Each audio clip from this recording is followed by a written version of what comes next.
We're back.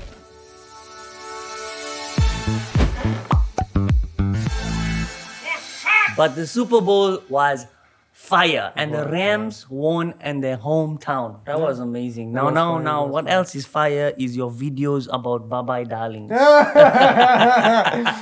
know how hot that topic is? I know, right now? I was watching. So over the past few days, it's died off, right? Do you know the story behind it and stuff? Wait. The clout you had was bigger than the clout you had when Will Smith had with Chris Rock. That's how big the thing is.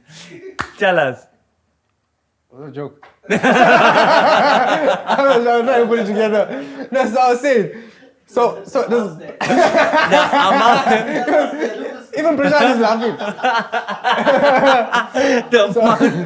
the amount of views you had on that was better than the amount of view I have of the ocean. The monkey's going past. So we were saying. Wait, I got more dead jokes. Hold on. And you got a bad dead body. that was, it's Friday today, guys. You shouldn't. Nicholas First he called me old, Nick. First called me old. Now he's calling me fat, like this. What must do? Anyways, so Baba Darlings, right? What Yeah. happened? Well, because we can't mention the auntie's name, we can't actually mention her real business. So Baba Darlings is a fictional business, right? So we're gonna call her Auntie A, right? Auntie A. So Auntie A had came up with this whole concept of doing tours and stuff like that, across the world. So she had started with Turkey, Dubai, Italy, this, that. She was creating these packages.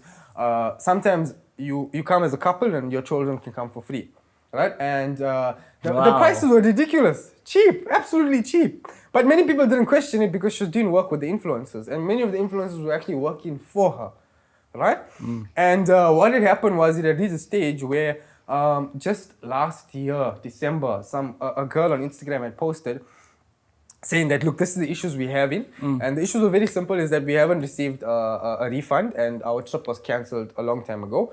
And it's been like over 2-3 months we haven't received the refund. And it's big money, Nick, I think they paid over, 70,000 rand or something for the two of them. Wow. And it was supposed to be a good trip. So that was number one. Number two, the other thing was that there was a lack of attention to detail. Nobody was replying to messages. No invoices were sent out. If you were booking the trip, you have to pay full price, not even a deposit. Did people actually go for holidays? People did actually go for holidays, but here's the thing. Oh, I remember this thing. Yeah, there was influencers that were actually promoting this thing. And many of them said, no, we don't have no idea what's going on. When the story had come out, they said, no, we don't have anything. We don't have no idea what's going on.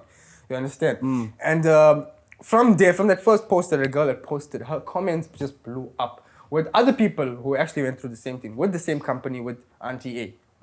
And it just went up to a next level. So in this recent weeks, this lady came out, she said, you know what, I'm going to pay back everybody, and everybody's going to get their refunds, we're going to clear everything up. And she actually started promoting more trips, and then 2-3 days later, she's gone off the social medias. Nobody has access to her WhatsApps. She's a South African, by the way, right? Nobody has access to any of her social medias. Nobody knows where she is. Yeah. And she's hiding. If I think as of today, the current amount that people are owed is over 40 million rand. What? Right? And there's over 300 cases opened at local police stations all over South Africa. So it's madness. It's big amounts of money. Right? And she had come out and she said, no, my life was in danger and this and that. She did an interview with some newspaper from Joburg, and that interview was pop because the journalist was like, weak. But I guess when you're in that situation, if you're coming across a suspected fraudster, suspected scamster, you're going to have to put an aggressive journalist. You can't have a passive journalist, right? Because they're going to take advantage of that passive journalist. But nonetheless, nothing made sense. She's gone missing again. Nobody's getting their answers. It's a long process after So she this. didn't start paying anybody, is it? From what I've heard, no. Whoever got paid was the influencers' friends. That's number one. And number two is the people who were like really hard about this thing, who were going on social media and talking about it and stuff. But like I said, there's 40 million rand which is missing. So how many people is that? If trips are working to about 50,000 rand per couple, how many trips are that? There's a lot of trips, Yeah. It's a lot of money. That is. So nobody knows where she is currently. And I actually took to Instagram to talk about it because many people were going on about it. So I said, let me come out in a humorous way. What was your take? How did you get viral with the video? So the first video was, I did so I don't know if you know Devni Sankari Govender. Yes. Yeah. So She's a... What are you I laughing? don't know who that is. Auntie Devni, man. Oh, right, definitely. Now I Devni, know.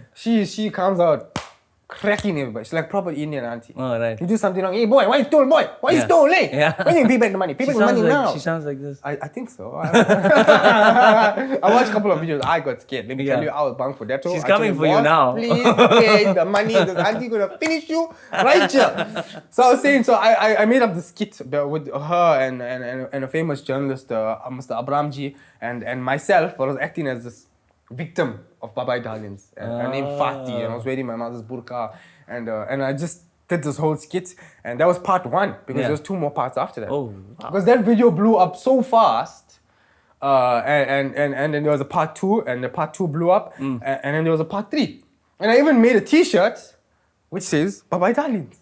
I don't wear it today, but anyways, I even made a T-shirt, and many people were like, "Hey, you're the same guy. Hey, Yeah. that thing is funny, but it's sad." Yeah, you know? it is sad. It is Yeah, sad, so that was my story. I just took advantage of the whole situation, but it was not for clout. It was more to make people aware of what's going on, so that, because the thing is that she created another company under another name, Oh, and this is more overseas or something like that. wow. So the thing is that people are still vulnerable, you know. Yeah, I have an experience with the lady from the owner of the Babai Darlings. Yeah, Auntie yeah, A. Yeah, Auntie A. So long ago when I started becoming known as an influencer, which is terrible. I don't think I'm an influencer at all. The influencer, you have to do the hand movement. You have to do the hand movement. You know So the hand yeah, movement. she approached me in the beginning, and I backed out. Mostly because I didn't think it was gonna work for me, that kind of thing. Right, So right. luckily, But something wasn't making sense. yeah, something I didn't understand it. Yeah. I felt weird about it, so I Yeah. just never took it So on. here's my thing, right? And anybody, even more, if you disagree with me, it's fine. But what I'm saying is, we were having this conversation earlier on with regards to influencers, right? Many of them had come out and they were like, "Oh, we weren't involved. We didn't receive any monetary a bonus or anything like that. But you got a free trip because you promoted this, right? So what is Yeah. that?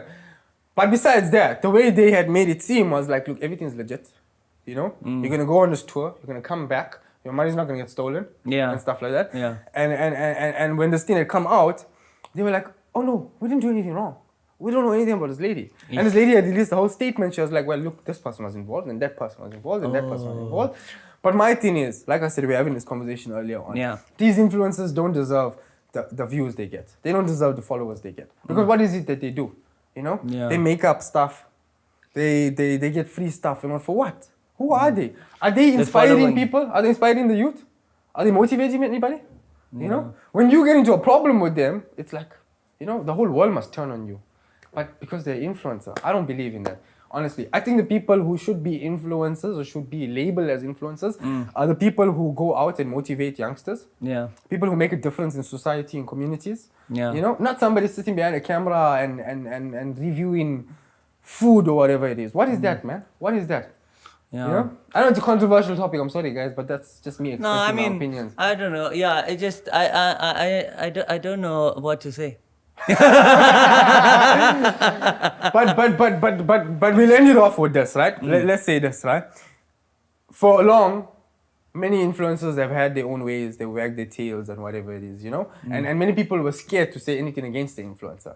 But when this thing had happened with this whole Baba Darling story, many, and this goes out to my man Nicholas for his favorite artist, Kendrick Lamar, humble. Many influencers had become humble. Yeah. You know why? Because they came back down to earth. Yeah. The other thing they had stuck up there was a pineapple. Yeah. And now it's out. And now they're burning. The burn is feeling the pain. Nicholas giving me big eyes.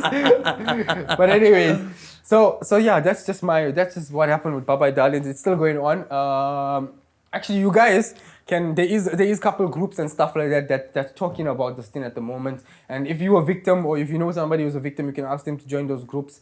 And it's gonna come. No, to it's an very event. sad. It's a terrible situation with all the people who actually lost all their money and they hard-earned money to go for holidays and That's that kind of so- thing. that's so. I'm really hurt for them. So yeah, there's nothing really funny about that part. 100%.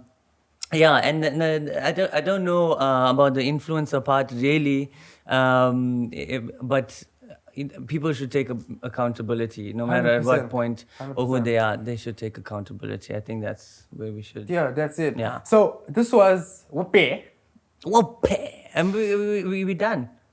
We're done. We done. We're done. So this was the worst podcast ever. Yeah, I say it like. and we're gonna have much more fun topics the next time, and we're gonna have guest speakers, and we're gonna be talking about the news as well. Don't forget to share this lovely podcast because we know it's amazing. You can like And- this podcast, Yeah. and you can also subscribe to this podcast. Do it. This is the worst podcast ever.